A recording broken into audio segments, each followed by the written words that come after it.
Welcome to the Vol Bros presented by the Ooltewah Club. My name is Evan. This is my brother Ruston. We are two Vol Bros who are actually bros in real life. As always, we are very proud to represent the University of Tennessee on the Believe Entertainment Network. Fantastic network of shows, hundreds of them on there, hundreds. So all the major colleges, universities, major professional teams represented on there. We're proud to be one of them. Unfortunately, this probably is not going to be a very fun show this evening. That's the way to keep everybody hooked and staying for a long time. I will say this: I do think we're going to do what we normally do. We're going to talk about the game. We're going to talk about our player of the game, our play of the game. But then I've got a little something extra for tonight, and we're going to discuss whether or not Tennessee still has a path to the college football playoff. I'm going to go ahead and give you a little spoiler. I don't think you're going to like what I have to say about that. And I've done some research on the other teams who are currently ranked ahead of them and their remaining schedules. And I will show all of you those on the show tonight. So it should be a fun show as far as like informational. As far as a happy pick-me-up, not so much. But with that being said, we are glad you're with us. We got a bunch of people already in the comments. Nolan is a channel member. Welcome, buddy. He said, who's ready for some reflection and inward growth? Me neither. I'm with you on that, big guy. I'm with you. Sam, welcome, buddy. Sam was there. I'm glad you were there, Sam. Hope everybody treated you halfway decently there. He said, I was there without the stupid play call pick six. It's a one-score game, but I don't know how this Tennessee team is so undisciplined always. I'm with you, buddy. See a bunch of people in the comments already. I see Stingray, Mina Lackey, Backflip Spaghetti. Jonathan, welcome, buddy. Slim, Elijah. He said, Ruston done switched up on us wearing red. There's a difference between crimson and red. This is red, white, and blue. Mina Laggy said number 17, so I'm guessing she's already calling Chris Brazel her player of the game. Tennis Girl, new name there, I believe. Let's see. James, welcome, buddy. Good to have you. Matt, hey, Matt, good to have you, bud. Glad you're with us. Elijah's here. Glad he's with us. If I missed anybody, I apologize. I'm going to try to get to the comments from this point forward. Hopefully, I'll get all of them on there. But first, we're going to do our general thoughts and takeaways. So, Ruston, what were your general thoughts and takeaways from last night's game?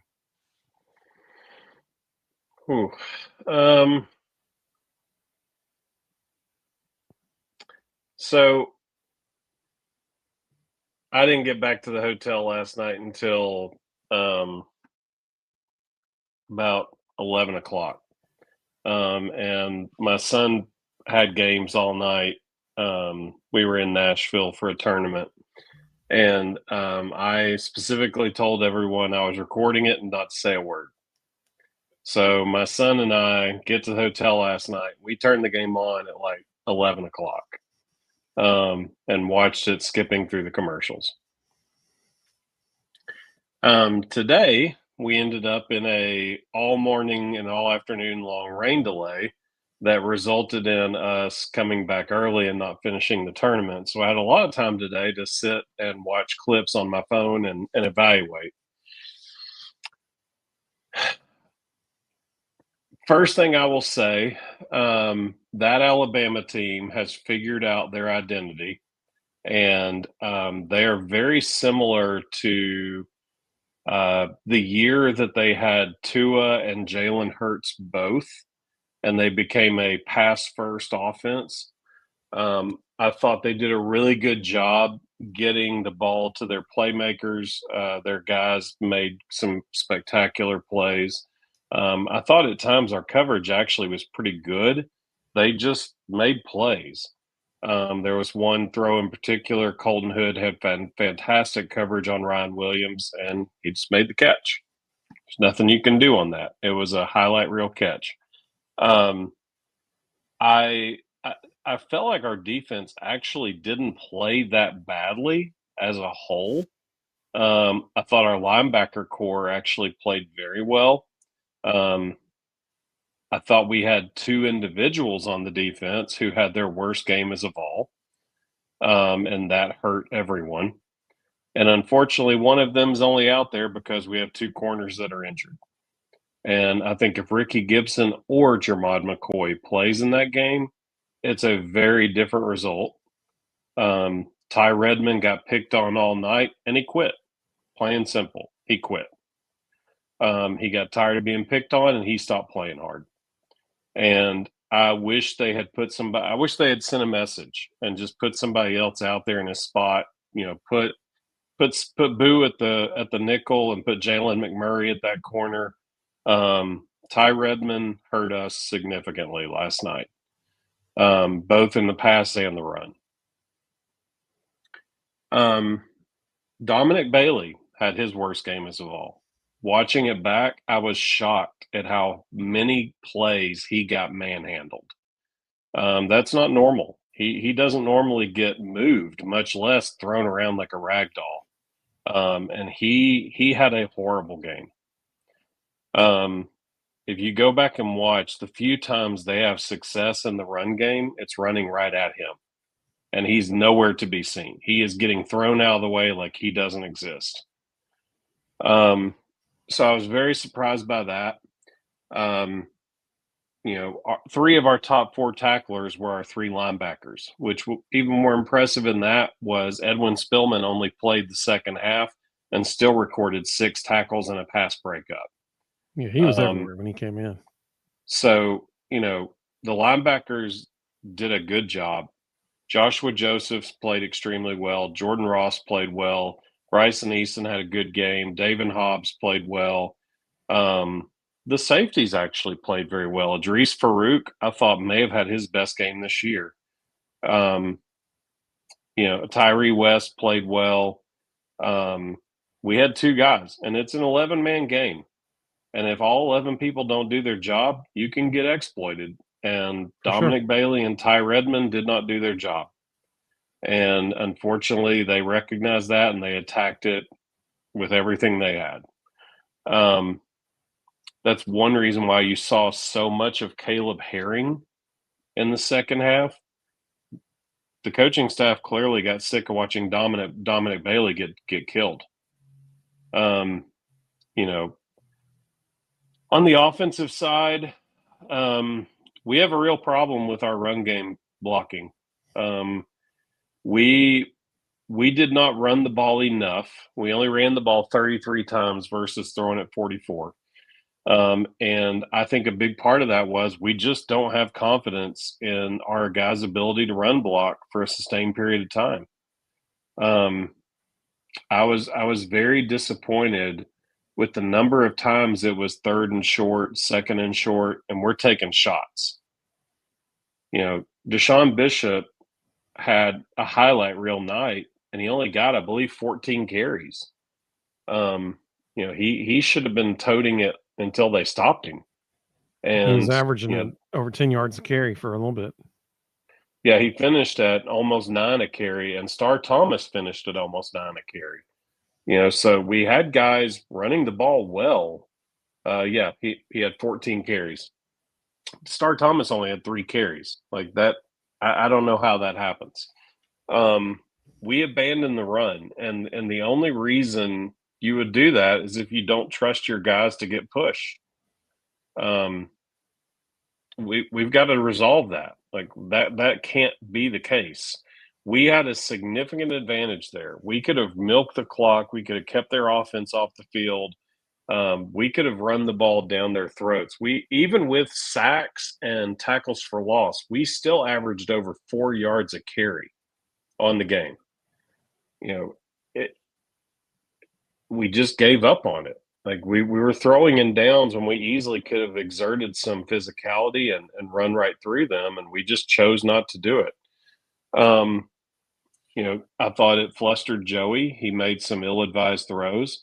He's lucky he didn't have more interceptions than he did because he threw some balls into really bad situations. At the end of the day, And it's funny you brought up the playoffs and everybody else because I actually sat and looked at everybody's schedules today, and I may have a very different take on that than you do. I actually think we're fine. I think we're in the driver's seat to be in the playoff. Um, I think we're going to finish 10-2. I think we're going to finish 10-2, and I'm happy to go down the roster of everybody else and talk about it. I think Georgia and Alabama will be in Atlanta. I think that it won't matter who loses that game because at that point they'll be number 2 and number 3 in the country, and so it won't make a difference who loses. I think there will be 3 other teams from the SEC get in: us, Ole Miss, and Missouri. And I don't think Oklahoma will be there. I think Oklahoma will have 2 losses in the next 3 weeks, and they'll be out of the Hang on, picture. let's save that. Let's save that because we're going to go through each schedule. I got it all written down. But I think we're fine. I don't think this is going to matter. I think it happened at a good time in the season. We needed to play better than we did. That's a really good team, and they've lost, or they haven't lost to us at home in 11 years. So you've got to compete at a high level to win on the road in the SEC, and we made too many mistakes against a really good team. So I don't. Well, here's my take. If you had told me yesterday at 6:00 p.m. that we would have more first downs than them, more passing yards, more rushing yards, a higher yards per rush average,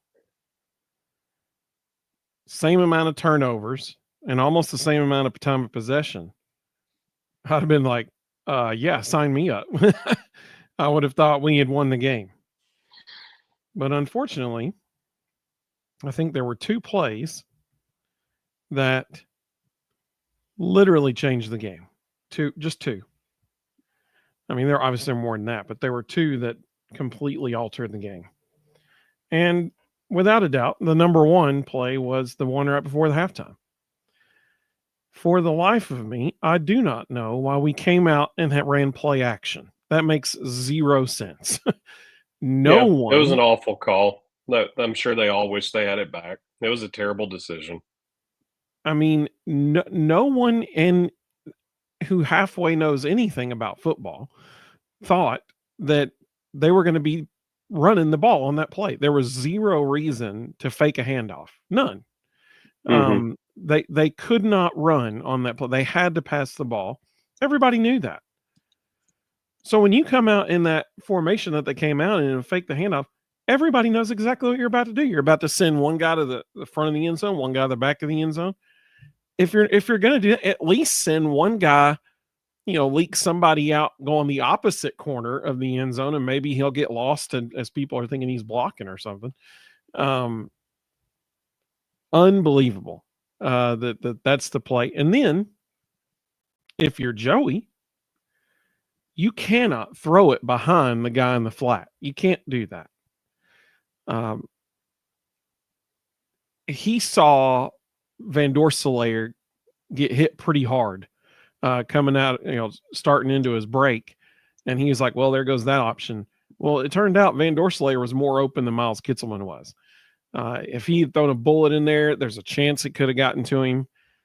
Was he covered? Yes. So should he have thrown it to whoever was sitting in the front row of the bleachers behind the end zone? Yeah, that dude was wide open. He should have hit that guy because if he throws it there, it's at least a field goal. But instead, it totally changed the complexion of the game. Instead of being 16-14 at halftime or even 16-10, now it's 23-7. I mean, totally changed the complexion of the game. But to Tennessee's credit, they came out of halftime and did exactly what they needed to do. Defense got a 3 and out because Bama was getting the ball to start the second half. If they had gone up 30-7, it's over at that point. But defense did what they were supposed to do. They got a 3 and out. Offense had a fantastic next 2 or 3 plays because Deshaun Bishop broke the 44-yard touchdown run there. It was awesome, man. Then later on in the third quarter, it's like 3rd and 19. We throw it to Mike Matthews. If he catches it, it would have been short of the first down, but we would have at least gotten a field goal out of it. Well, as it turns out, that was vitally important because the next play was when we pinned them on the 1 yard line. And I'm thinking, oh, yeah, baby, here we go. Let's get those 2 points from that safety back. And I just want to show everyone a screenshot that I took of our defensive alignment on that play. So I'm going to share this on the screen here. It's making me verify some stuff real quick. All right, here we go. All right, cool. Now, here they are pinned on the 1 yard line. This is first down after we pinned them there. We've got their quarterback lining up halfway back in the end zone. This is fantastic. But look at how far off our defenders are playing on the corners. We're sitting here trying to make them earn every single bit of what they can on this play, trying to put pressure on them. But instead, we just give them a free, easy 5-7 yards if they want it to get out of trouble. At the top of the screen, we're lined up 11 yards off the receiver. We're giving him an 11-yard cushion. At the bottom of the screen, I believe that's Colton Hood, actually, at the top of the screen.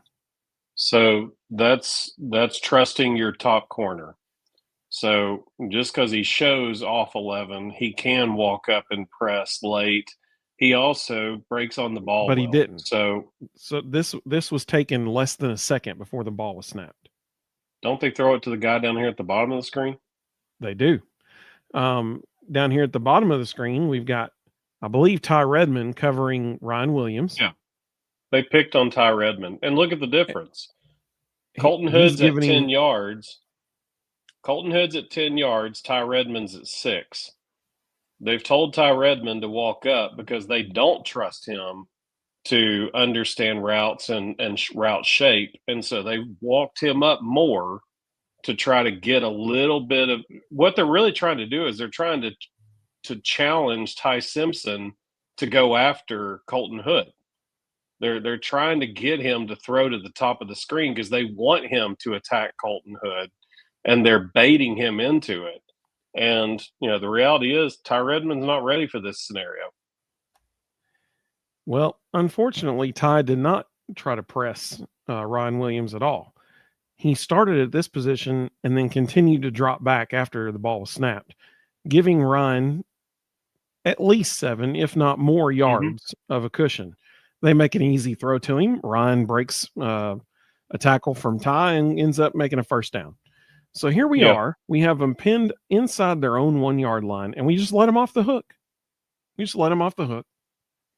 But it comes down to trust.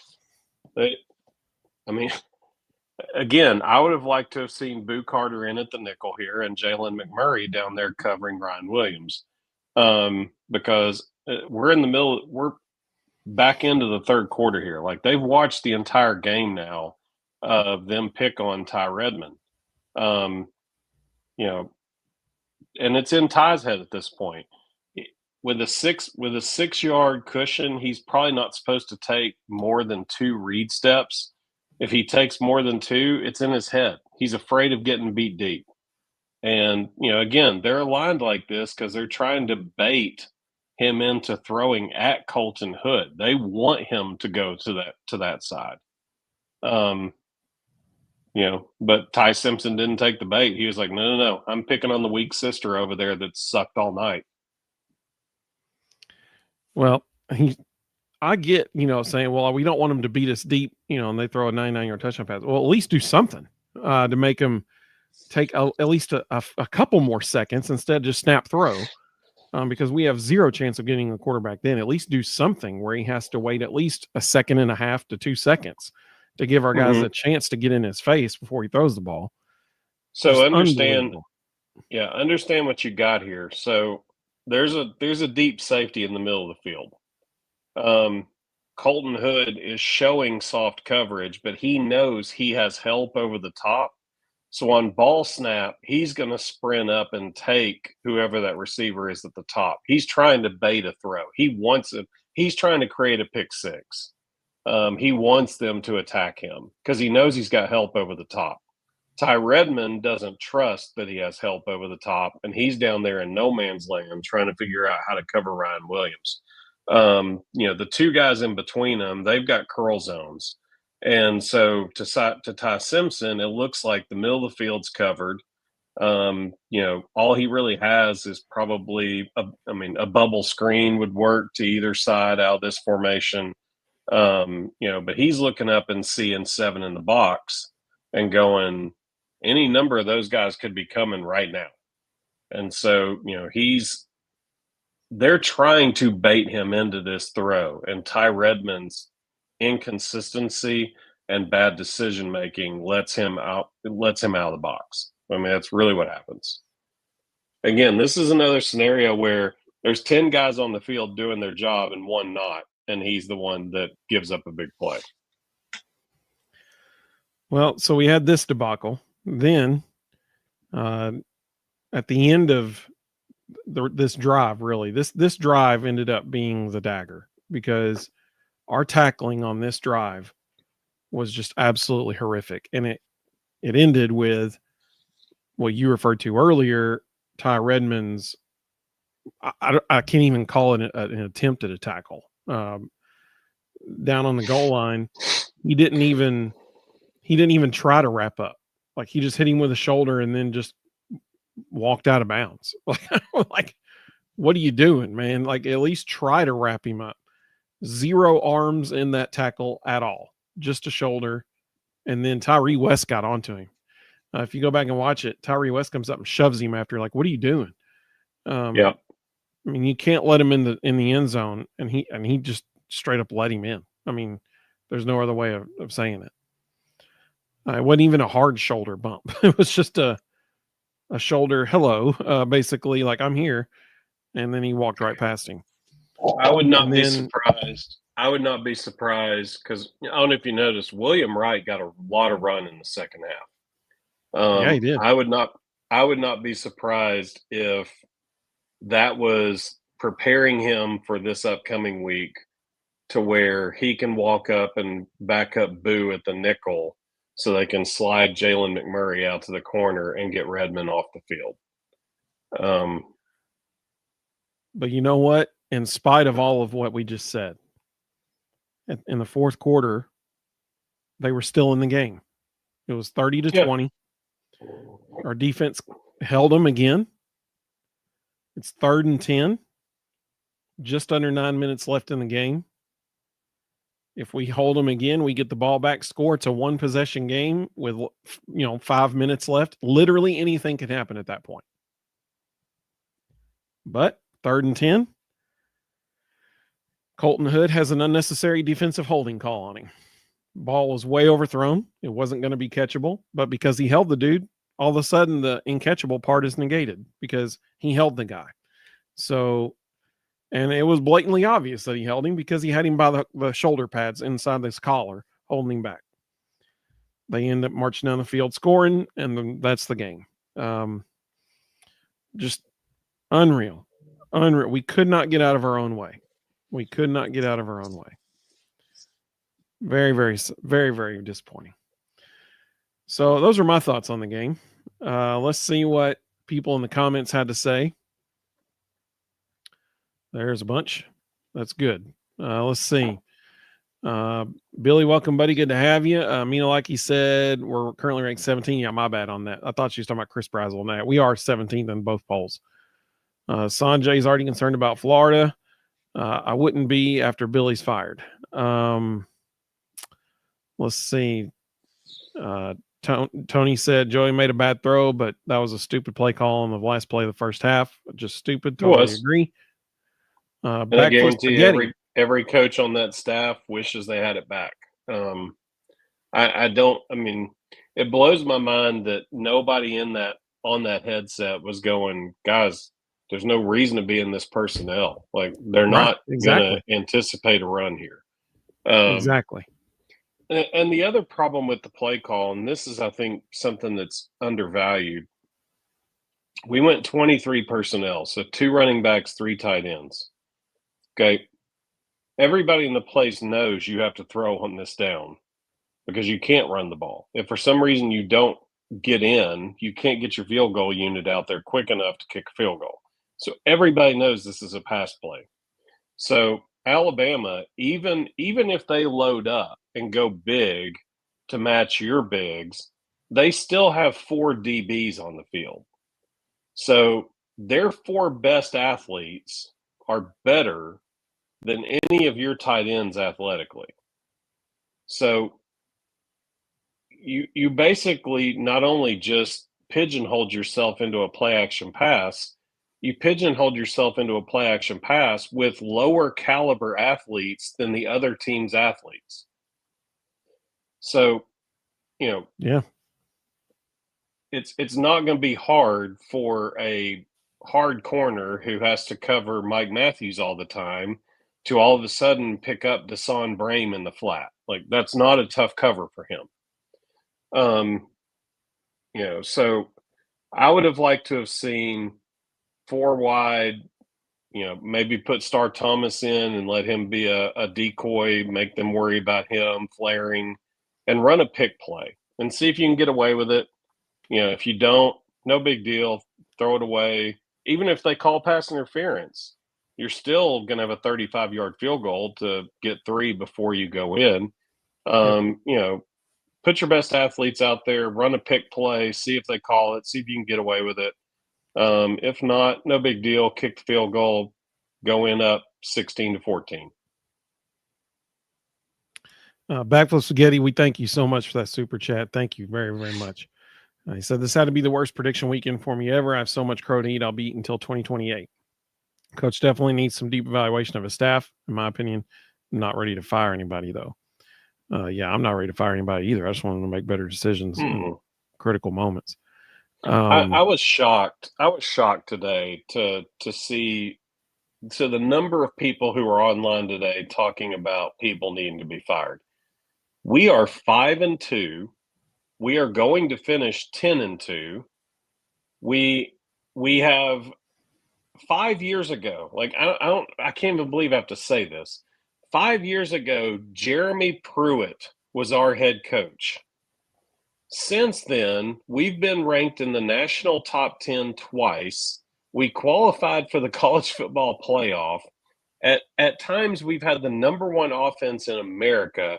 And oh, by the way, Wisconsin, Penn State, Florida State, Auburn would all love to have our coaching staff right now. When you've got traditional football blue bloods all over the country absolutely floundering, we need to be very thankful that we are a team who is always going to be in the college football playoff conversation, and the Jeremy Pruitt, Derek Dooley, and Butch Jones years are over. Like, people need to recognize that. For sure. Backflip Spaghetti said, sorry, but I can see 2+ more losses on the if games.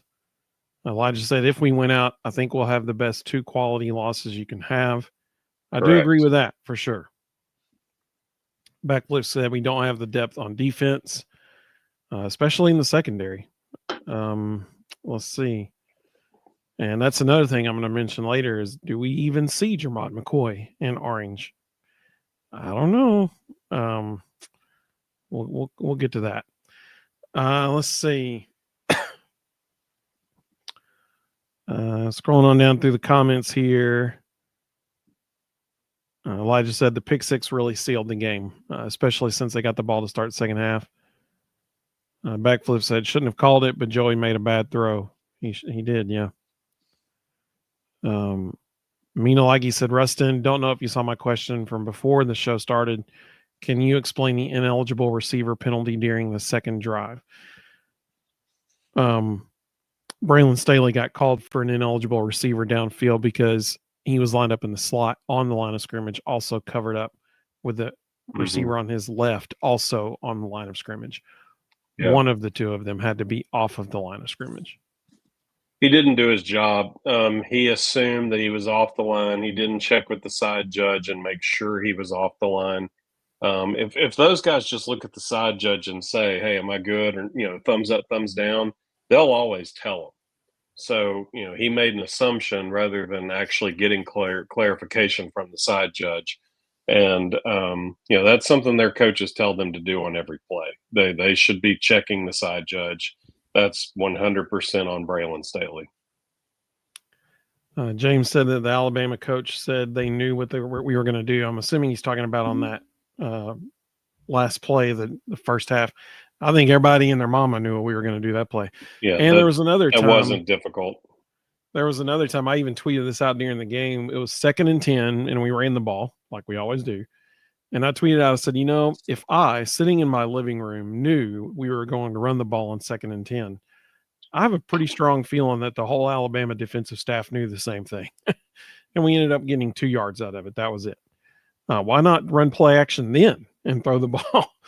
That would have been nice. Let's see. Did you ban the tennis girl? Was that? Did you do that? Oh, yep. I mean, it didn't bother me. She can run her mouth. That's fine.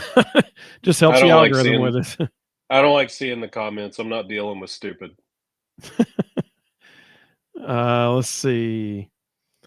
Brandon, welcome, buddy. Good to have you. Let's see. Jonathan said he can't believe people are calling for people to be fired either. Backflip said defense was better at times, but the tackling is highly offensive. I agree. Oriole Puppy Dog said we should have jumped off sides and got some room to throw. Let's see. James said 3rd and 2 and we dropped 10 plus yards. What are we doing? I think somebody missed their assignment on that personally. Yeah, somebody's supposed to have the under. I think Arion Carter was supposed to drop back, and whoever the other linebacker was not supposed to drop that deep. Yeah. I actually thought it was a really good call. People were flipping out, but they were right. Like they bailed quickly expecting pass on 3rd and 2 because they knew that Alabama doesn't trust their running backs right now. So the call was actually correct. They just had one player who didn't do his assignment, and it cost them. Yeah, I think that was Edwin Spillman, but I could be wrong. It was one of them. Carter. One of the two. It was Arion. One of the two linebackers. Yeah, one of the two linebackers should have had the under. It is what it is. Yeah, I don't agree with that.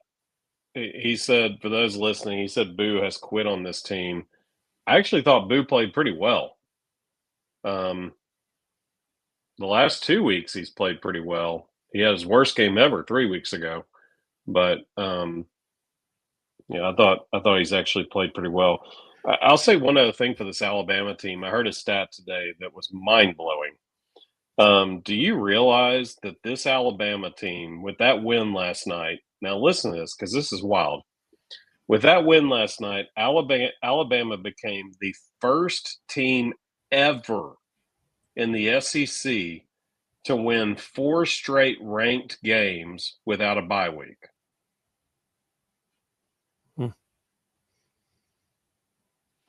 That's a cool stat. Wish it were us. Pretty impressive. Carl said, not thrilled with play calling on both sides, but no coach dropped a pass or missed a tackle. That's fair. Let's see. Brennan said, did someone in your family get invited to the perfect game? I like the hat. Yeah, I coached my son's team, and we were invited to Nashville to the Perfect Game Super 25 this weekend. B. Jammin said, Bama stacked with quality wide receivers. Ty Simpson smart and accurate with the ball. Give him protection, and he might just take the Heisman this year. I'm sure Ryan Grubb is loving it. I'm also sure he loves it when our defensive players blow their assignment. And he's allowed to get a free first down, essentially, because we've blown our total assignment.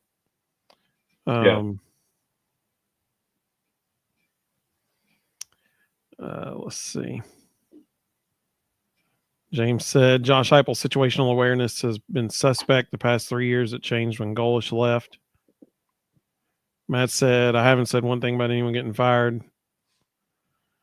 Did I say him? No. I think he was just agreeing with you that he hadn't called for anybody to be fired. Oh. Backflip said Bama fans want to act like they beat an elite, deep number one team when reality and stats beat or say something entirely different. Let's see. They've Carl, got to figure out. Super chat, man. Thank you so much. He said, I bleed orange in too deep for a transfusion. Go big orange.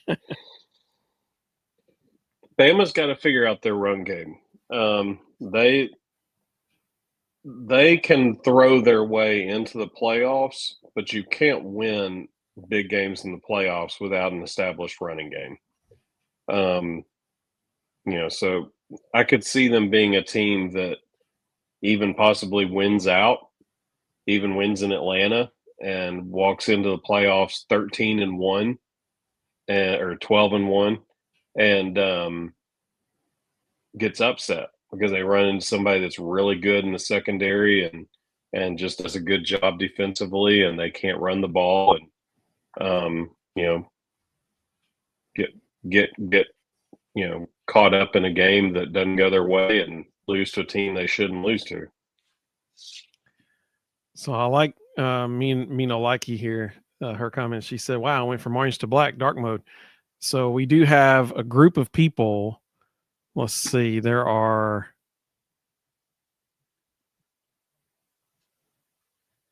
1, 2, 3, 4, 5, 6, 7, 8. So 8 people. 8 of our channel members. They hit the 6-month mark this week, and so their channel member badge went to dark mode, and so it's a black shield surrounded by an orange outline. Looks really, really good. So they have that now, repping that. We appreciate all our channel members for sure. Let's see here. Oriel Puppy Dog said, I now dread Vandy, Oklahoma, and Florida. I think Florida will do better even under an interim coach. It's a rivalry game, so it's going to be a different Florida team than we've seen. Tony said, I respectfully disagree. Tim Banks is not good. We had good defense last year, but played only 2 good offenses, and they lit us up. Let's see.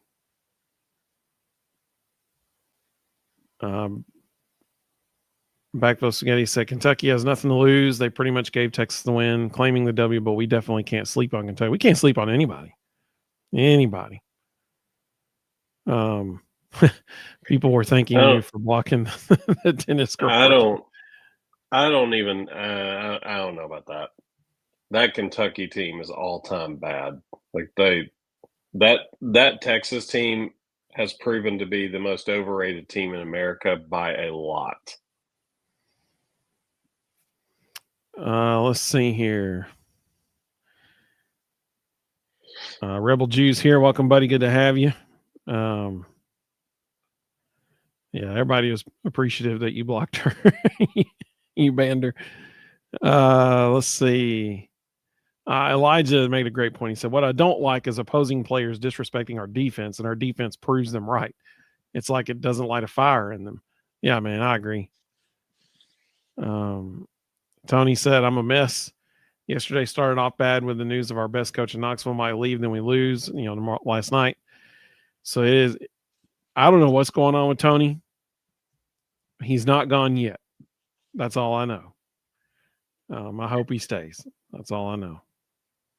It's interesting being around a ton of high-level baseball people all weekend, listening to the conversations as that information was leaking out.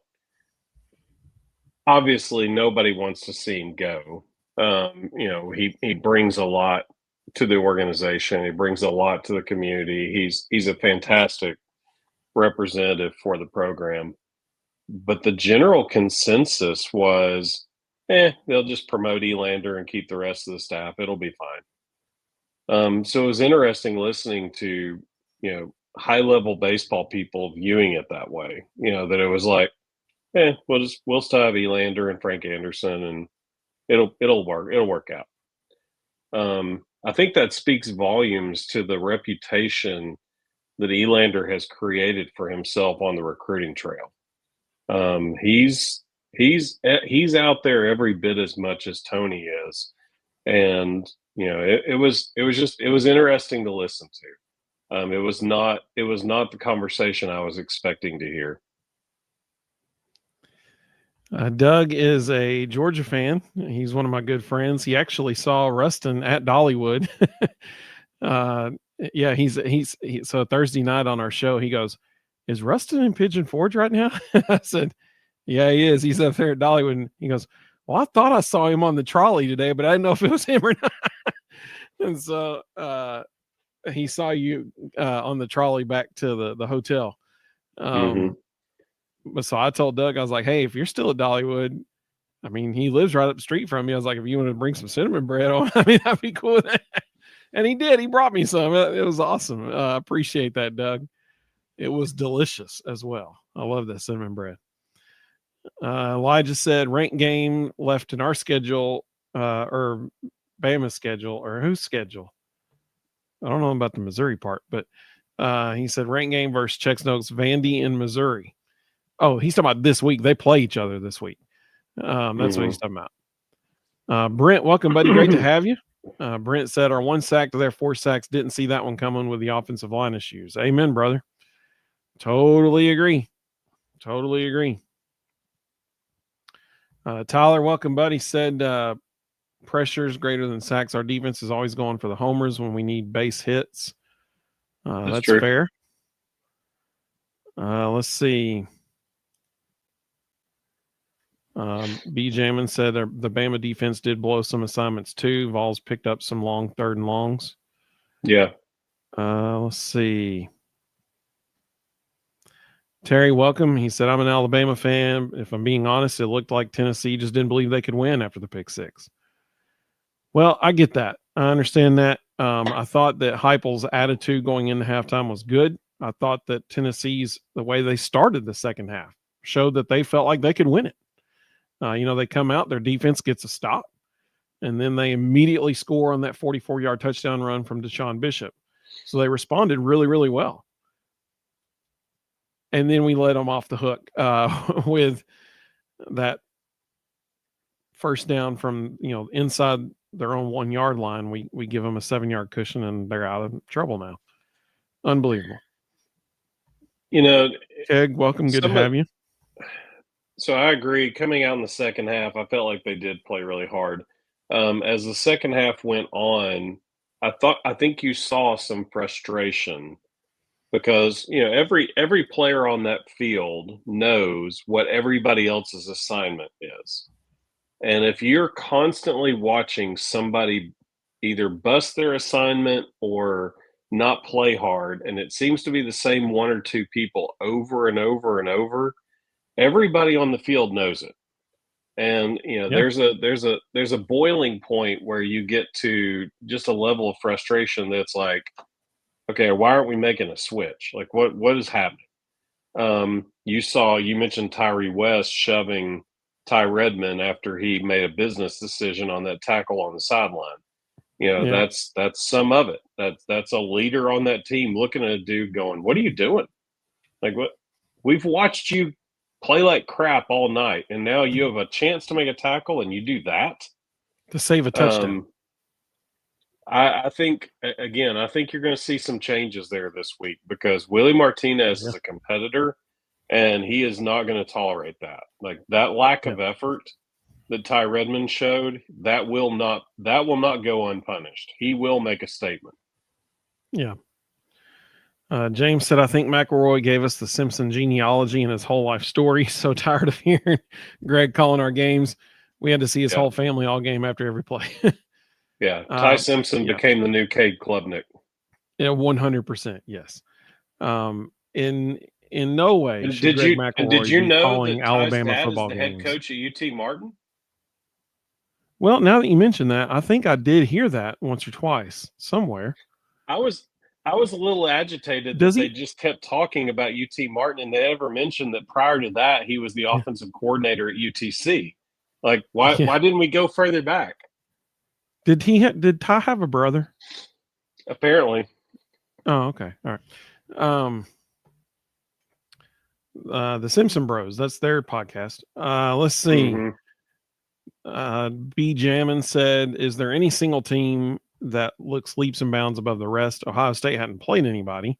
Them beating Texas doesn't really tell us anything. I That's think fair. I think you're going to find out they're the best team in the country by a lot. They're coasting. You know, the weak schedule they're playing is actually probably to their benefit because they're staying healthy.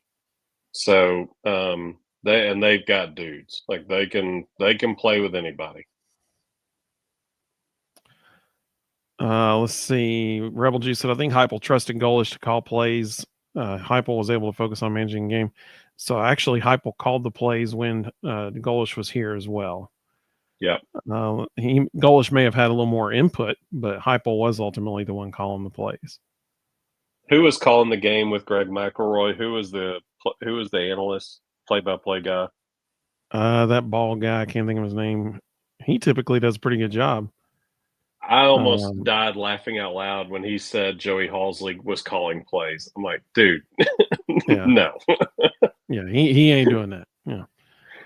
Elijah said, I get the bank's defensive mindset is feast or famine, but man, I'm getting tired of the games where we don't force a single turnover or get a single sack and just getting absolutely lit up. Yeah, I understand that. Let's see. Elijah says he doesn't think Tony Vitello leaves. Jonathan said he saw on Twitter a few minutes ago that Tony V turned it down, but he doesn't know how reliable that source is. I Bleed Orange said, I thought Tony V said you're either a Vol or you're not. Yeah, I get that, but it's also he would be the first coach ever in the history of baseball to go from a collegiate job directly to a major league position as head coach. That would be kind of cool. Like you said, you can't blame Tony for taking the opportunity. If he does, I totally agree.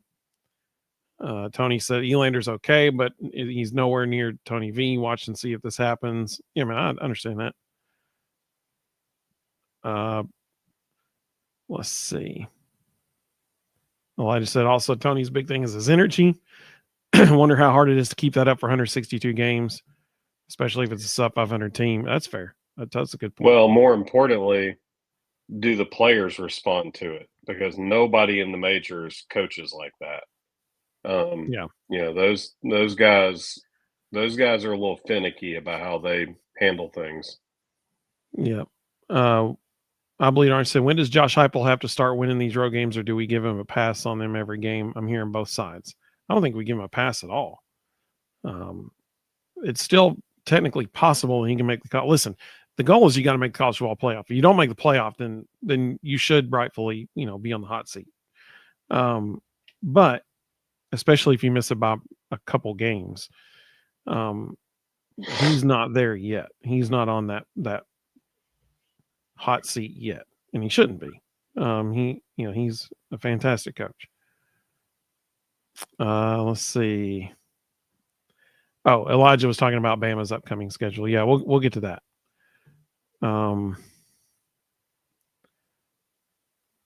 Let's see. Matt said only 19 likes on the stream. Hey, I appreciate that, Matt. Remind folks, we got 455 people watching across all three platforms right now. We appreciate that. We got 385 people on X. Hey, Reed, you're the man, dude. Thanks for retweeting it. We appreciate you. You're the man, Reed. We just so everybody knows, we are 8 subscribers away from 2,000 on YouTube. That would be a cool thing to reach tonight. Actually, would be awesome. So if you haven't yet subscribed to our channel and you wanted to go subscribe on YouTube, I would really appreciate that. That'd be amazing. We are 8 people away from 2,000. Let's see some of the comments that came through. John, welcome, buddy. He said he lives right down the road from UT Martin and played there himself. Hey, that's cool. That's awesome. Let's see. Yeah, Jonathan liked your question there. He said, I think we heard that about 30 times last night. He is the head coach at UT Martin. Let's see. It's the Steve most. James said, It's the most PR UT Martin's ever received in the history of the university. yeah, Brent. Hey, you're the man, Brent. Thank you, buddy. He said Sean Mack was the guy. Sean McDonough. Let's see. Rhonda, welcome. Glad you're with us. Mina, like he said, I now know more about the Simpson family than I do my own. That's pretty good. Matt said, wait, Ty's dad was there last night? Oh, that's awesome. Let's see. I'm almost caught up on the comments. Check that out. Let's see. Nolan said, Joey Halsley just sits up in the booth and tells Heupel if we have too many men on the field.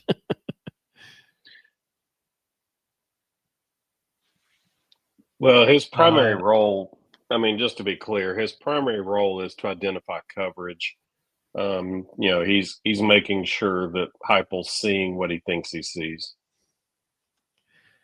Carl, you continue to just be the man, dude. I mean, you are the man. Carl just gave 5 more people memberships to our channel for the next month. You are the man, dude. Thank you so much. We appreciate that so much. For the honorary fam and watch party fam members, you got to see the rapid reaction I posted last night. That was probably the most real, raw, rapid reaction I've had yet. It was not good. I was pretty down at that particular moment. Matt said 2000's a big deal on YouTube. Yeah, I agree, man. I'm pumped. I hope it happens. I Bleed Orange said, Ruston, do you think Faison Brandon can start as a true freshman? No. Mm-mm. He's the best case scenario is that he redshirts, and then he's the backup for a year, and then he gets to be the starter for 2 behind George McIntyre. I'm going to go on record right now and say the starter next year is going to be George McIntyre. Fritzy80, welcome. Good to have you. They said it's the first time watching Go Vols. Hey, we appreciate you. We got 487 people watching across all 3 platforms right now, so we appreciate all y'all watching. Let's see.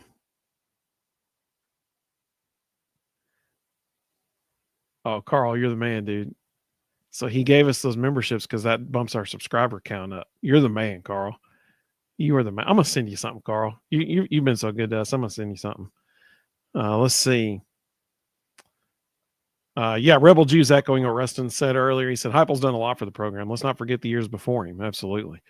Don't forget the mess he came into from violations and restrictions because of the previous coaching staff. Absolutely. Elijah agrees. He says it'll be the George McIntyre show next year. Herb makes a good point. He said, hypothetically, the longer it goes with Tony's decision, does it favor us? Also read on some message boards that some donors at UT staff are getting involved. I guess Randy Boyd would be since he's a baseball guy. I agree. The longer it goes, it does favor us. That's my personal opinion. Let's see. Robert said, can everyone chill out about firing a coach? Robert's channeling his inner Brady Hook here. He's excited. He said, what do you want, Derek Dooley back? I agree, man. Absolutely. Sam said, doesn't Tennessee have the best recruiting class they've had in a number of years? Correct. You are correct. Yes. Matt, excellent comment. He said, to the person who's watching for the first time, he said, you've come to the right place, sir. I agree. I appreciate that. Let's see. I Bleed Orange said, it's so hard to be positive after losing. Am I the only one that feels that? I mean, no. I mean, I'm not. I don't think anybody's being positive. There's a lot of stuff that everybody would like to see fixed. Jeff, welcome, buddy. Good to have you. He said, my take, Hype's strength is also his weakness. Players coach also is too lax. Got to have more position coaches who will rip into players for not meeting standards. Matt said, oh, his GBO hat from the Volbros is on the way. Hey, how about that? It's finally on the way. Richardson got it back in stock. That's what I'm talking about. Hey, I'm glad to hear that, man. Thank you. Let's see. Backflip Spaghetti said, if Danny's a great AD and not a good one, he'll do what Indiana did with Signetti for Tony. I'm sure. Well, hold on. Let's understand the dollars there. Coach Melvin was paid $4 million last year to be a 500 team with with San Francisco Giants. Okay. In any level, there's always going to be a ceiling. Like you just can't pay people whatever. There are, yeah, that's not going to happen. There are ceilings to everything, and Danny White will talk to donors. He will find out what their ceiling is, and they will offer that to Tony Vitello, and then he's got to make a decision. And if the San Francisco Giants are willing to pay him $4 million a year to be mediocre, he's got to listen to it. And, the fact that he won't have to recruit, he won't have to deal with NIL. $4 million a year to sit in a major league dugout and fill out a lineup card with the same 9 dudes every single day is a pretty good gig. There's not a whole lot of thinking involved in that. And so, he's got to make a choice, and Danny White's going to talk to all the major players. He's going to get the best offer they can possibly get on the table, but there's going to be a ceiling to it, and it might be 2, it might be 2.5. I highly doubt they're going to go as high as 3, because that, to be candid, that's absurd for a college baseball coach. And, the other thing that's going to happen is the longer this drags out, it does play to Tennessee's favor, because San Francisco is sitting there with a $4 million check. And there's a lot of people who would like to have a $4 million check to fill out a lineup card with the same 9 dudes every day. So, there's going to be a timeline, and the Giants are going to go, hey, take it or leave it. You got till, hypothetically Monday to make a decision. And if Tony drags his feet and is waiting on Tennessee, that plays to Tennessee's favor, because the Giants are not going to wait. They will move on, and they'll offer their $4 million check to somebody else, who's been in the major league, churn for years. And, they'll hire somebody else's assistant who all of a sudden became magically a genius because they're winning, which is the life of pro baseball. Jeff, welcome. He said we're the youngest team in the conference. Next 2 to 3 years will tell the tale. Let's see. Matt said he's got the hat already and he loves it. That makes me thrilled, man. I'm so happy. Thank you. I appreciate that. If anybody wants to know on the hat Matt's talking about, you can go to thevolbros.com/shop and see the hat. I will show that on the screen here in a minute if I can pull it up here in a second. Audrey said in California, so the tax on $4 million is 51%. Yeah. And that's something he's going to have to take into account. It's a whole lot nicer to live in Tennessee than to be on California taxes. So he's going to have to take that into account. Let's see here. Yep, absolutely. All right. Carl said, I coach the Giants for $1 million as long as me and Drew can be psychos in the dugout. That's great. Nolan said he's really excited to see GMAC and Faison ballot out next year. We still got to get through this year first. We still got to do that. Yeah. Fritzy said, if he does go to the Giants, do you think he succeeds? It's all about pitching. If the Giants are willing to spend money on pitching and he can bring in a pitching guru who can develop and use them appropriately and stay uninjured, then yeah. If you can't do that, then no. I mean, it's that simple. Pro baseball is 100% about pitching. And as promised, here's the hat that Matt was talking about. The GBOs in huge puff embroidery. I should have. Maybe I can text Ginger and bring up the actual hat so I can show him. It's pretty sweet, man. It's a sweet, sweet hat. If you would like that hat, I will post a link to it in the comments right now. And so that is now on the YouTubes and the Facebooks, and now I'm going to put it on the Twitters. Let's see. All right, it's on there. So, second. Oh wait, it didn't work on Facebook. So it says to wait and try again. So I'm going to do it again. Of course, I think there's only like one yeah, there's one person on Facebook, 65 on YouTube, and 448 on X right now. So we appreciate whoever's holding it down on Facebook. You're awesome. But everybody is too. Bobby said he's concerned he might take Frank Anderson with him. I hope that doesn't happen for sure. That's not Frank's personality. Frank is not a California guy. You're talking about a man who's spent his entire career in the Midwest and now the Southeast. He ain't a California guy. He ain't going. So Elijah, he said what I've thought as well in the past couple of days, and I'm sure a whole bunch of people have thought.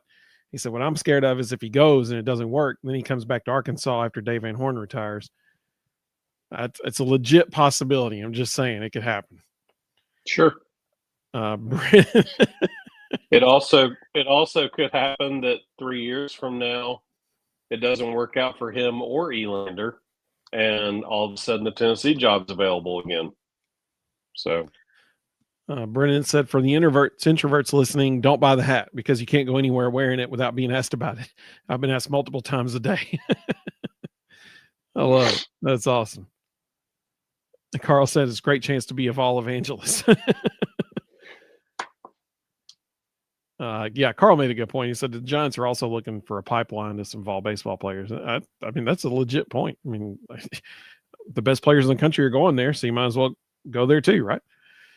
All right, well, let's go to our second question. I mean, it's 10:03, so let's go to our second question of the night, and that is, we're going to do this quick. Ruston, who was your player of the game for Tennessee? And y'all can let us know in the comments who your player was too.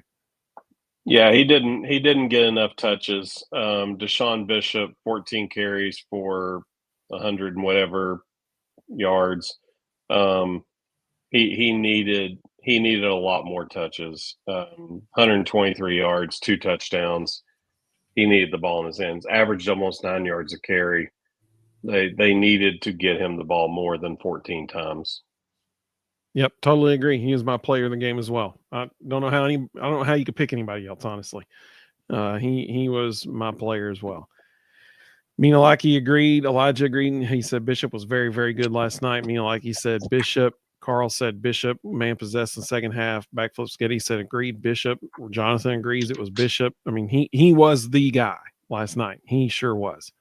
Nolan said if you say anyone other than Bishop, you're on crack. Let's see. Nolan also said, I've always thought Tony was better suited to be a college coach, but I don't know. I think I agree 100%. I think he is too. Backflip said, we certainly didn't run enough. Fritzy said 100% Deshaun Bishop. Dude is a baller. You can tell it means a lot to him. Absolutely. Matt said, I said Aguilar until we lose. Bishop for sure. Absolutely. Well, let's go to our third question because I really do want to get to, do they have a path to the playoff? All right. So, third question, what was your play of the game? Y'all let us know in the comments as well. What was your play of the game?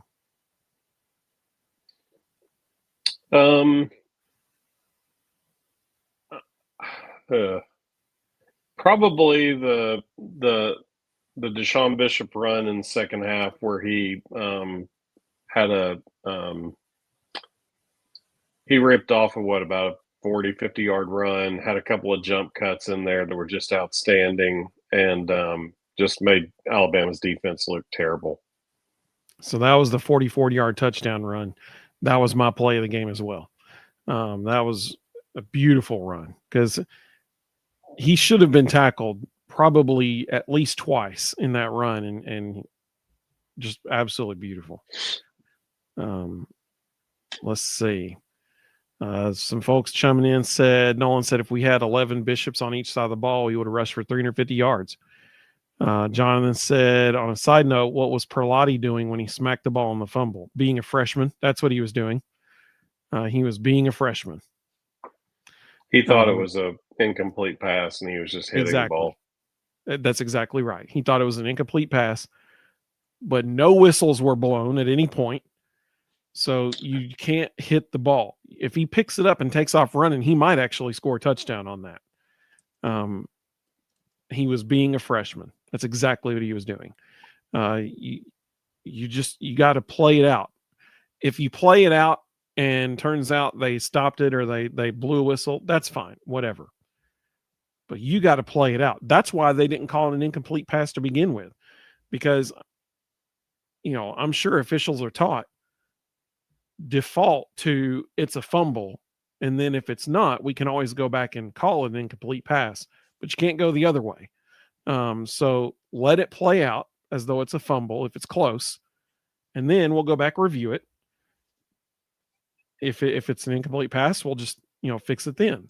But you can't reverse it if it wasn't a fumble and you actually did call an incomplete pass. You can't reverse it then.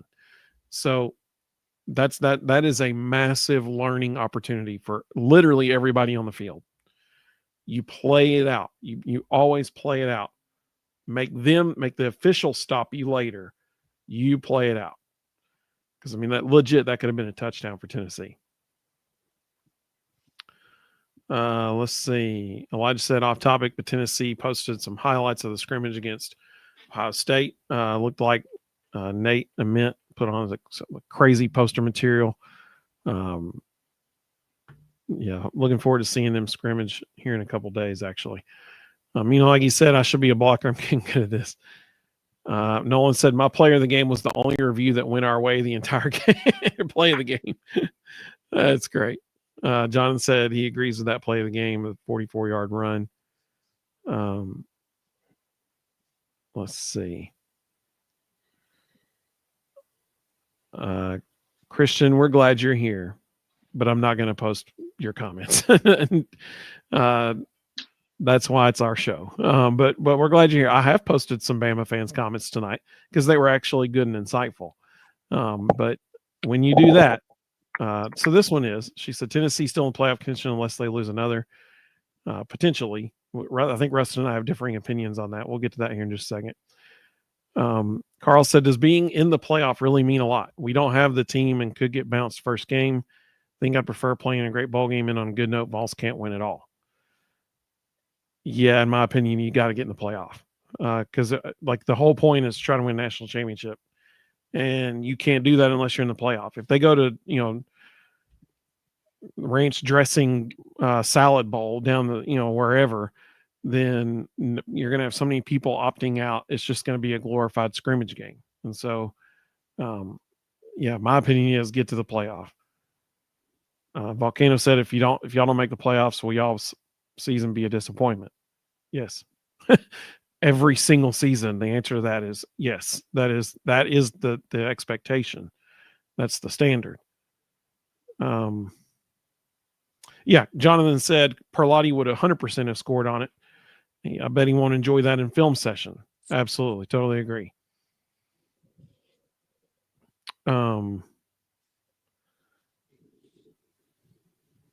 Elijah said he was also hitting some step back.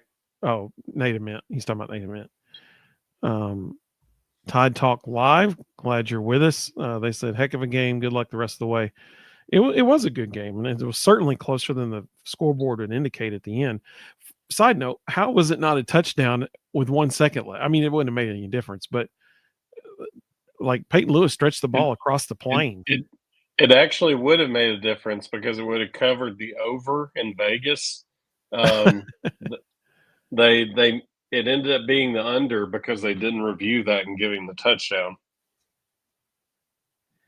Herb said ESPN predictor has Tennessee 90% chance of making the playoffs if they win out. Well, I love that. I don't see it, but I love it. I love it. Matt liked my salad bowl. We should have that. We should have. Tide Talk said they're also on Believe Network. Hey, that's cool. We'll have to hook up with y'all during basketball season for sure. That'll be a fun collaboration to do. Let's see. John said, I do believe we still have a shot at the playoffs, but we have to win out, obviously. But I could also see us being the first team out if a team wins a conference championship that shouldn't win. Bingo. You just hit the nail on the head. Let's see. Volcano said, do y'all think that Tennessee beats Oklahoma? Yes, I do.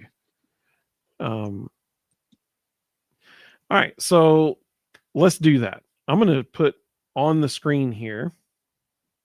This is the current AP Top 25. So for the 565 people watching across all three platforms, here's what we're about to do. We're about to determine if Tennessee does still, in fact, have a path to the playoff. And if so, what is it? Because this, in my opinion, is going to be the funnest part of our show yet. Let's go with individually through these teams, talk about how many ranked teams they still have on their schedule and who they are. Ohio State, currently undefeated. Only one ranked team remaining on their schedule. Their current remaining games are Penn State, Purdue, UCLA, Rutgers, and the only ranked team, Michigan.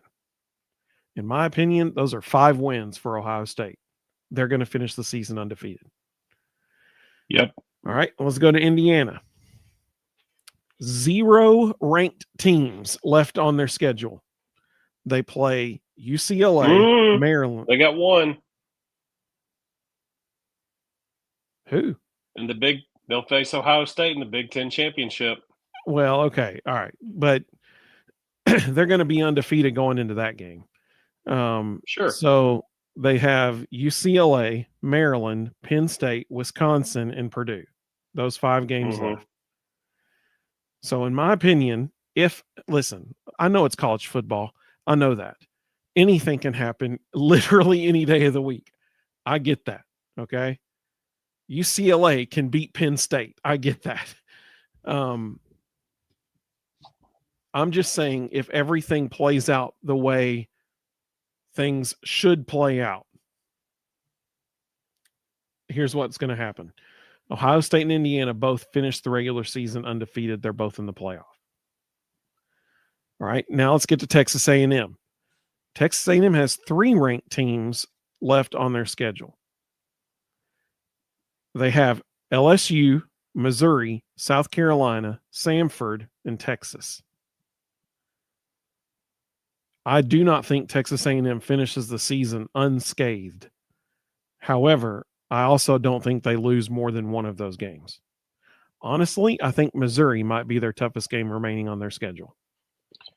I don't like them going into Death Valley the week after LSU got embarrassed. I think they lose this Saturday in Death Valley. And I think whoever wins – so I think the 5th SEC team that'll get in will be whoever wins the Missouri-Texas A&M game. All right, let's move on to Bama. Bama has 2 ranked teams remaining on their schedule.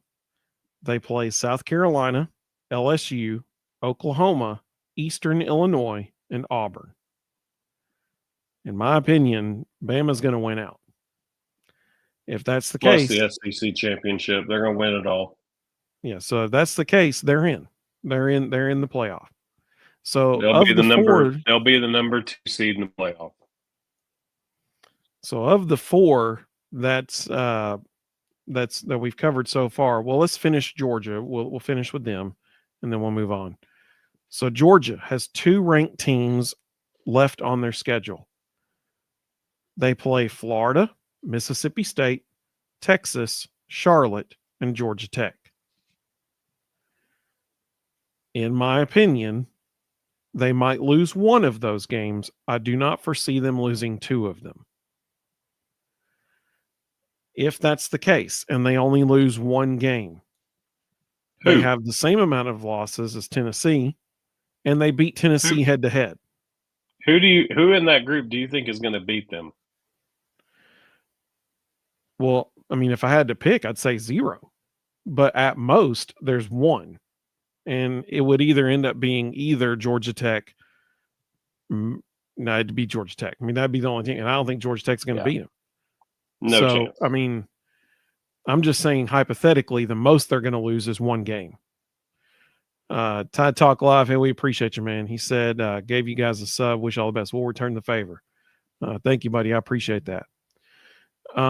So of the 5 teams on that top row of that graphic right there, they're all in the playoff. Like that, those are 5 spots that are taken right now, in my opinion, if everything plays out the way it's supposed to. All right, let's go to the second row. Side note, Tennessee's on the 4th row of this list. That is not good. Okay. But so It works now out. let's go to the second row. We got Oregon. Zero They're in. ranked teams remaining on their schedule. They play Wisconsin, Iowa. Can you imagine Oregon playing Iowa? That's going to be a joke, man. Minnesota, USC, and Washington. Zero ranked teams. They're going to win them all. They're in the playoff. Georgia Tech. One ranked team left on their schedule. Georgia. They play Syracuse, NC State, Boston College, Pitt, and Georgia. In my opinion, Georgia Tech's in the playoff. You don't think so? Not a chance. They're going to lose to Georgia, which is going to knock them down to the bubble. Then they're going to get smacked in the ACC championship because By it's who? Jimmy's and Joe's. Huh? By who? Miami. Miami's going to win out. Miami will wax them in the ACC championship. And the ACC, because it's incredibly bad this year, will get one team in the playoff, and that's Miami as the champ. That conference is awful. And 2 losses in that conference this year with the incredibly bad strength of schedule will not get in. All right, so you're making a bold prediction here because what you're saying is that the committee is going to do the opposite of what they said they're going to do. Yeah, you can't go by anything they say they're going to do. That means nothing. And it's not even the same I get group. that. The people who made that statement aren't even the committee this year. So it's not even the same people. Well, but the precedent is that conference championship games are not supposed to remove you from the playoff if you were in. Yeah, we prior all to know that. that's not true. We all Well, know I that's agree, not but true. that's what they've said publicly. Whoever wins the Big 12 championship is going to be the one team from the Big 12 that gets in. They ain't going to get 2. They don't have a good enough record to have 2. ACC's the same way. That conference is crap. So, there's going to be one team, and that's it. Well, I think I wouldn't say that about the Big 12. They might get 2 in. We'll see. Who? BYU and who? and Texas Tech. Texas Tech's going to lose 2 or 3 games. Their quarterback's out for at least a month. They sucked this Saturday without him. They got waxed. They still almost beat Arizona State. No, that game, the score was not indicative of how that game went.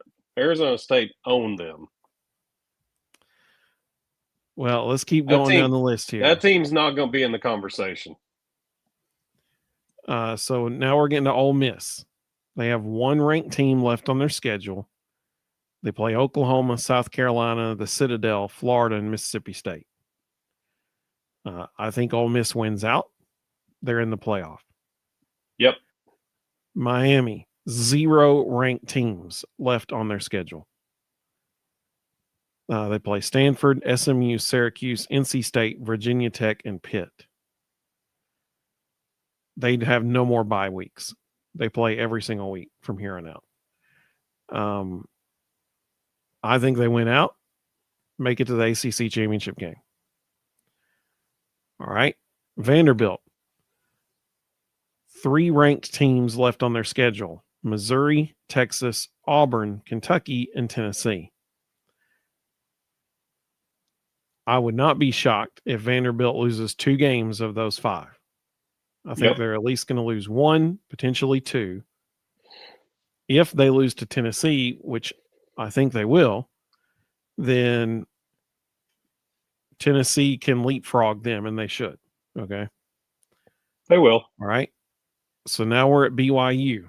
2 ranked teams left: Iowa State, Texas Tech, TCU, Cincinnati, and UCF.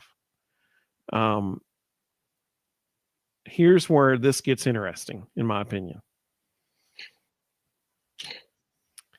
If Texas Tech beats BYU and they both still make it to the Big 12 championship game, I think they're both in. However, if BYU beats Texas Tech, I don't know if Texas Tech makes it to the Big 12 championship game after that, in which case BYU would be the lone representative from the Big 12. But that game next week against Texas Tech is a huge game. It's huge. For Tennessee, it's huge. That's a very important game. Notre Dame. It's not next week. It's November 8th. Oh, so it's a week after. So they both have bye weeks next week then. It's a week after that. No, then. BYU plays Iowa State this Saturday. Right. And so the week after that would be their bye week. And then the Texas Tech game is what you're saying. Yeah. All right. So. But I'm not concerned. It's Jimmy's and Joe's. This BYU team is way better than everybody else on that schedule by a lot. Yeah, I agree. They're going to win out. Texas Tech will have multiple losses. Non-issue. They won't be in the conversation. Notre Dame, 0 ranked teams left. Boston College, Navy, Pitt, Syracuse, Stanford. Notre Dame wins out. They're in the playoff. They're in. Yep. Now, here's where it starts getting interesting. If everybody notices, we just crossed number 12 on the list. This is where it becomes a problem because, as we've said many times in the – do I? Not for me. Oh, well, as we've said many times in the past, you can't just look at this and say, oh, well, it's a top 12. No, it's not.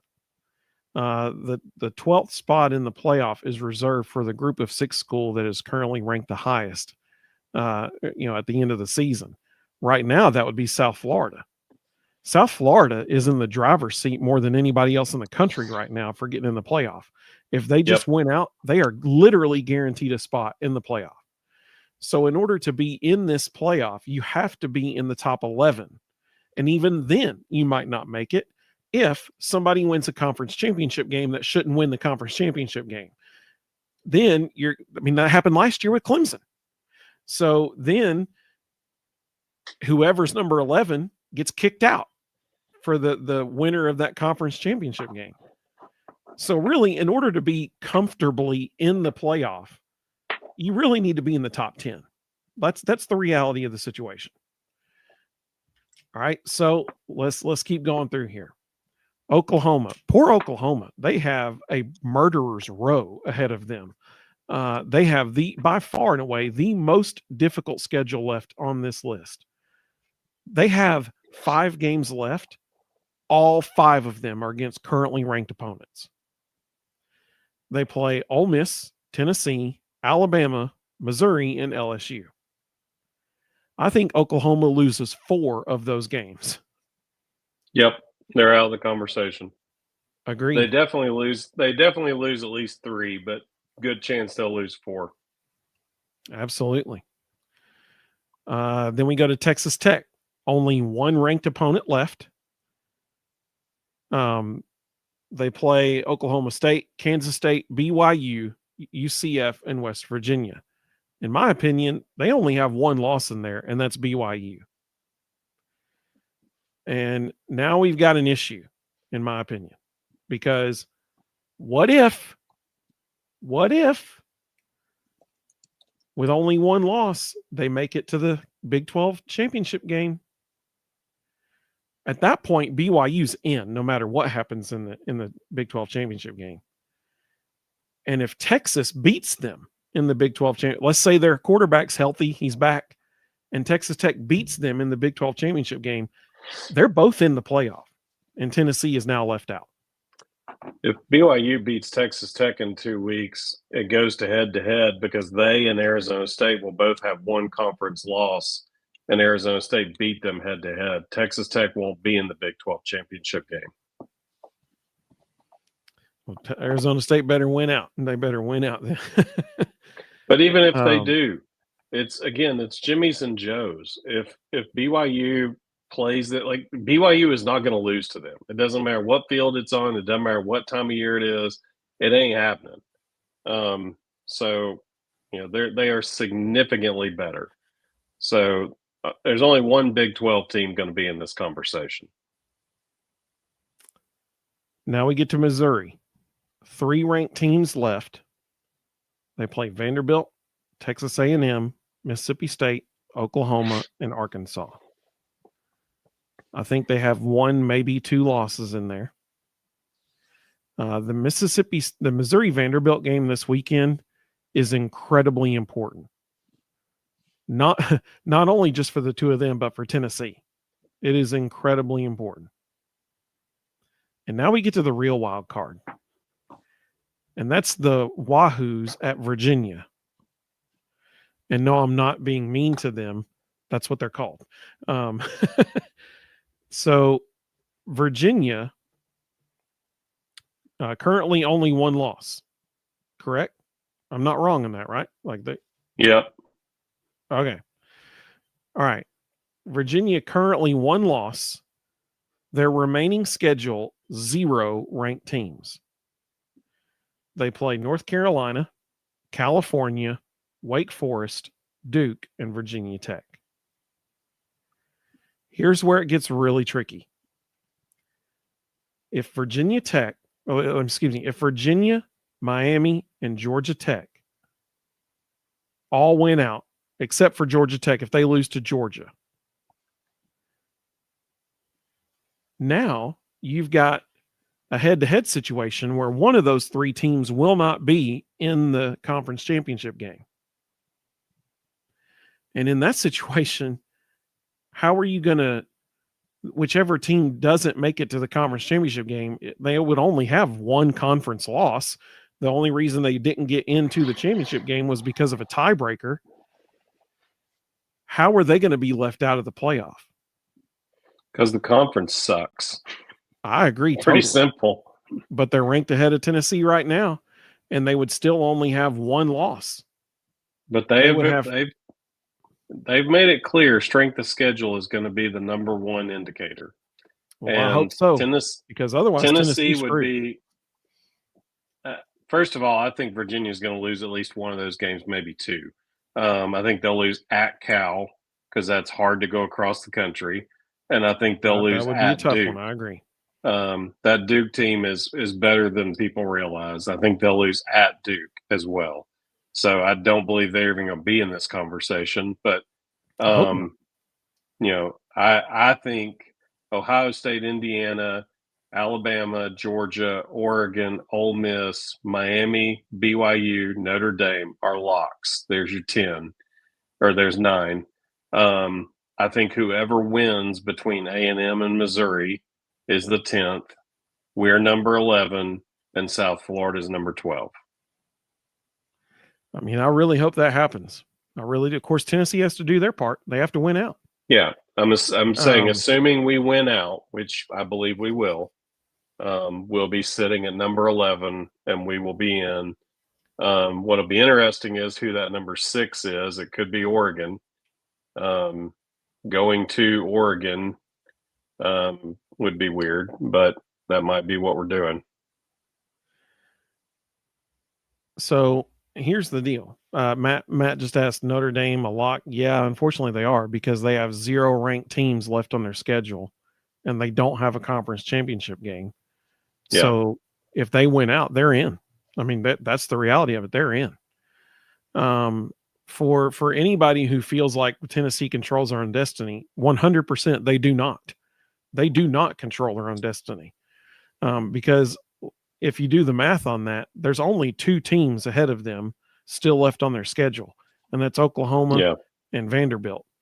So if they beat those 2 teams head to head, which they should, that only bumps them up. It takes 2 spots. It only bumps them up 2 spots to 15. They need other people to lose. That's what they need. Tennessee desperately needs BYU to beat Texas Tech in 3 weeks. Tennessee desperately needs that. Tennessee would really appreciate it if Georgia Tech wins out, and then, oh gosh, I don't even know in that situation. I mean, I'm not kidding. There's a legitimate possibility the ACC gets 3 teams in the playoff. At least 2, whoever's in that championship, if they all win out like they're supposed to. The absolute worst case scenario would be Georgia Tech beating Georgia. If that happens, The ACC is getting 3 teams in the playoff if Virginia does what they're supposed to, because Virginia has 0 ranked teams left on their schedule. None. So Tennessee desperately needs Georgia to beat Georgia Tech. They desperately need Miami to then beat Georgia Tech, pummeling them in the ACC championship game. They really need California or Duke to beat Virginia. I don't know that Miami has to pummel Virginia Tech in the ACC championship. They will already be on the bubble, or Georgia Tech. They'll already be on the bubble because 1 week before that, they'll have gotten beat by Georgia. So they're already going to be teetering on the bubble, and then they lose to Miami, and they're gone. They're gone. It's over. I agree. They're not going to put a 2-loss. They're not going to put a 2-loss Georgia Tech playing no one in over a 2-loss Tennessee, whose only 2 losses are both in the top 4. It's not going to happen. I agree with you. That should not happen. But we're talking about the College Football Playoff Committee here. I mean, like that's I don't trust them. I just don't.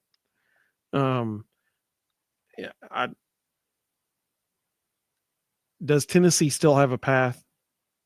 Yeah. But they need a whole lot of help to get there. That's the bottom line. Sure. Lots of people do. A whole lot of help. First of all, they have to help themselves. They have to win out. And then they really, really need BYU to beat Texas Tech in 3 weeks.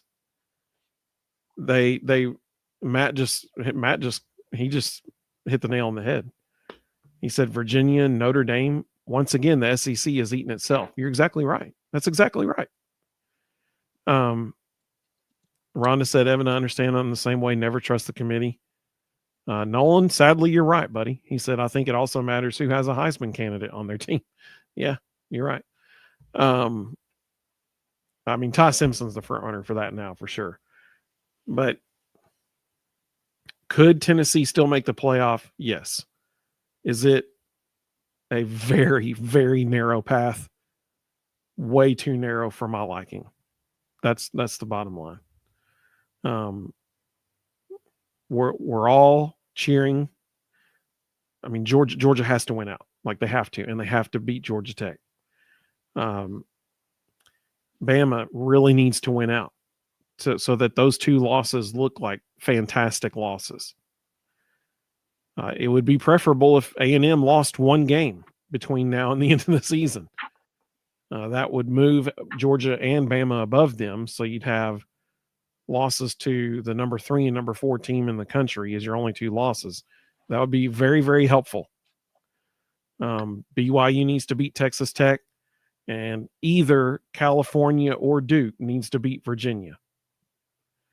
If all of that happens, Tennessee might be able to sneak in the last spot, that 11 spot. Because if South Florida wins out, they're in. Like, imagine how good of a day Golish is having right now. Like, he knows if they win out, they're in. And you better believe his team knows that too. So, is there a chance? So you're telling me there's a chance? Yeah, it's early. A lot can still happen. Oh, yeah, for sure. For sure. That list is going to be moving a whole lot. Unfortunately, for several of those teams who have 0 ranked teams left on their schedule, they got to be feeling really good about their chances. If you're Oklahoma, you have 5 games left, all 5 games which are against ranked opponents. You got to be sitting there like, are you kidding me? Oklahoma with a quarterback has no chance. With a quarterback playing with a metal rod in his throwing hand. Yeah. Typically never a good situation. In his thumb, I believe, actually. Yeah. So before you wrap up, one other thing of interest. So Tennessee basketball scrimmaged Ohio State today. To their credit, they have kept it incredibly close to the vest. Word is Tennessee played extremely well, but no one can seem to get their hands on real numbers. They're getting little pieces, but not anything legitimate. But this is the bigger one. There was also a secret scrimmage today between the Lady Vols and North Carolina. They played 3 quarters of real basketball with refs, playing it live. And then instead of a 4th quarter, they did a bunch of situational stuff and, played, okay, there's 4 seconds left on the clock. What do you do? Different situational things. But at the end of 3 quarters, the score was North Carolina 43, Lady Vols 69. They were up by 26 at the end of the 3rd quarter. Sign me up for that. That's what I'm talking about. Yeah. Kim has a squad. Hey, she had the quote of the day at SEC Media Days. Yeah. When she said, "We don't recruit backup freshmen," I was like, boo, Yep. yeah, man, that's a mic drop moment right there. Yep. That's awesome. 69-43 after 3 quarters. Ooh. Against North Carolina. Yeah. That ain't no slouch. Well, I really do appreciate everybody joining us. I know the last few minutes there, I didn't get a lot of comments on the screen because we were talking about the playoff possibilities, but I do appreciate everybody so much for joining us. We will be live again Thursday night. We're actually going to have a Kentucky show on the Believe Entertainment Network joining us Thursday night as we preview the game on Saturday. I don't know how I'm going to do that show. Because I don't know how to talk to somebody that the whole time I'm sitting there going, dude, y'all's team sucks. I mean, they're just terrible. Like, I don't know how to have that conversation. Jonathan said Lady Vols are major national title contenders. I agree totally. Fritzy said, really enjoyed the show. Go Vols. I appreciate it. Thank you so much. If you are a Watch Party fan member, keep your eyes open. We got something for you this week. As y'all remember, we got something planned for later this week with everybody. So Mr. Osborne, there's a Watch Party fan member. He said, excellent show, Vol Bros. Thank you, gentlemen. Appreciate you so much, man. Thank you so much. We hope everybody has a great, great evening. Go Vols, baby. And we will see all of you very, very soon.